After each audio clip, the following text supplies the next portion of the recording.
مومنو، میں تم کو ایسی تجارت بتاؤں جو تمہیں عذاب علیم سے نجات دے؟ وہ یہ کہ اللہ پر اور اس کے رسول صلی اللہ علیہ وآلہ وسلم پر ایمان لاؤ اور اللہ کی راہ میں اپنے مال اور جان سے جہاد کرو۔ اگر سمجھو تو یہ تمہارے حق میں بہتر ہے۔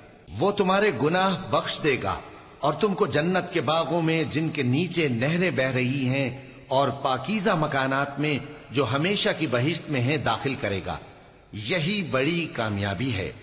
اور ایک اور چیز جس کو تم بہت چاہتے ہو، یعنی تمہیں اللہ کی طرف سے غلبہ نصیب ہوگا اور فتح عنقریب ہوگی، اور مومنوں کو اس کی خوشخبری سنا دو۔